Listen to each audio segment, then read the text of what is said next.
What we got here is our very first 2025 Chevrolet Suburban. It's the RST trim, and there's some subtle changes on the outside, but mostly the big changes are what you see on the inside.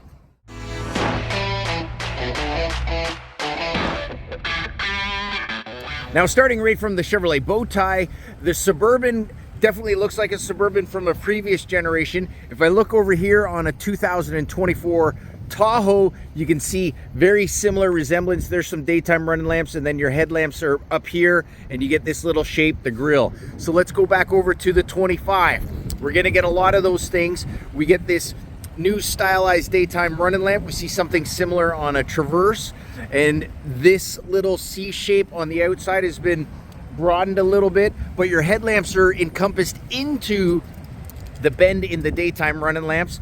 And obviously, being the RST, this is the one that's known to get the bigger rims. So you get your standard 22-inch aluminum rims there. Nice profile all along the side. Suburban's always the telltale sign to get more room in the back. On the taillights, they've revamped this a little bit. The RST gets this clear glass. They're LEDs, and when the lights do turn on, you get a little bit more of a progressive stance to it. In the back, they've added this black band that comes all the way across. Suburban in the black lettering.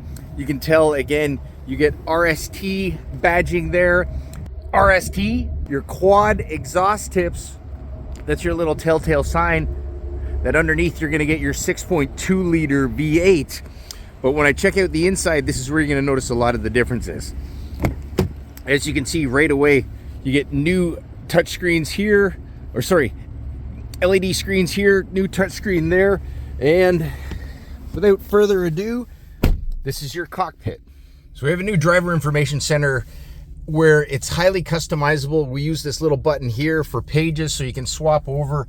This screen isn't really new. It's new for Suburban, but it's not new for a Chevrolet. We've seen it anywhere from a Trax to a Trailblazer to an Equinox, and now you can see it again here on the Suburban. So as I keep pressing different skins that will come up, and then also it have Google Maps available because we're dealing with the Google built-in on a bigger infotainment system. That is the 17.7-inch infotainment system that we've seen more or less on a Traverse, again on the Silverado RST EV. So you're going to get a lot more real estate. Google built-in, it gives you your quick menu up here, a lot more recognizable icons. But one thing that I've noticed that I haven't seen on any of the other vehicles, you got your knob. That's not the new part, but as I turn the volume up, you can see you get a little bit of a, a relay of how your volume's going to be just on the outside of that knob button, which turns out really good. And here, there's your column shifter.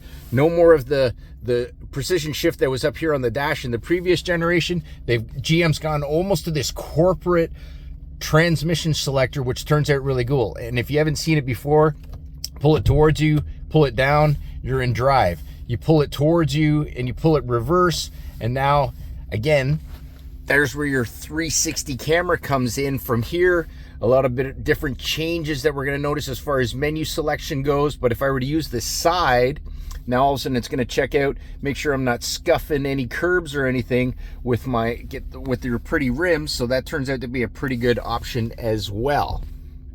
So as I get more of a broad view for you guys on the interior, we move over onto the door skins. You can see a little bit more of the familiarities that we've seen with other RSTs with this red stitching that's in the door panels. You can also notice a little subtlety into the steering wheel as well. And if I pan over, yes, you get your gigantic infotainment system. So that means your venting has moved down below. You still get your dual zone climate control knobs. There's no numbers in through here because it moves up onto the touchscreen. If I wanted to move my temperature higher or lower, you can see a bigger wireless phone charger there. You get some tandem cup holders, and again, real estate's been saved up because of the precision shift shifter. What does remain the same, you still get your panoramic sunroof to let the sun shine in.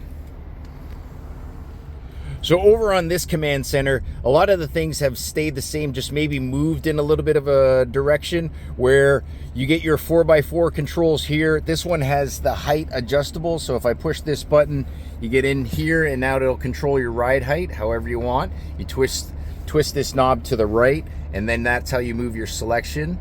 And then the airbags will work to raise it or lower it. You got auto, 2 high, 4 high, and 4 low. That's where your lights are going to be. You still get a physical light switch.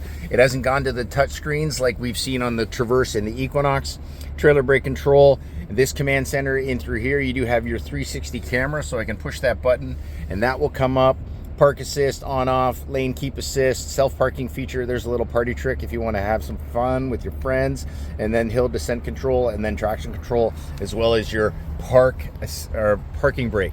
So we can get a few more looks at what we get ordered with the memory seats. You get your easy exit there, plus you also get your power windows, power door locks. That's not anything new. Power folding mirrors available on the RST. Push that button, ta-da, there I am. Push the button and away we go. The steering wheel has changed a little bit. Got a little bit more of a thick grip to it. Again, seen that trend with the steering wheels of the 2025 generation.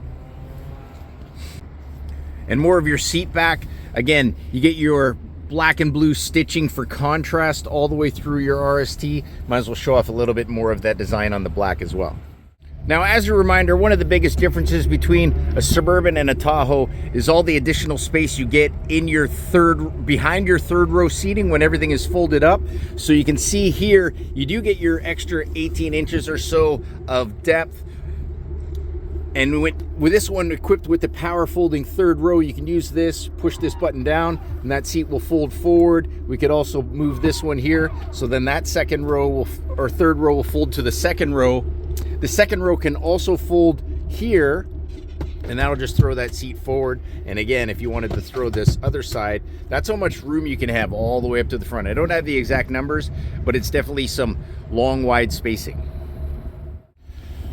So your back passengers, a lot has remained the same from what we saw in the previous generation, where you do get your captain's chairs in this row. You can see the panoramic sunroof comes more over towards your second row passengers. Captain chairs, as I mentioned, you can do a manual slide forward and back here. You can also use this one to fold it, but there's also a little button here on the side to push this, and it does a power release, and then I push this button again and it'll fold up. So now I have access to the third row. Lots of room. All the major changes on this platform were done for the 2021 model, so those still remain the same as the 2025. Everything we love.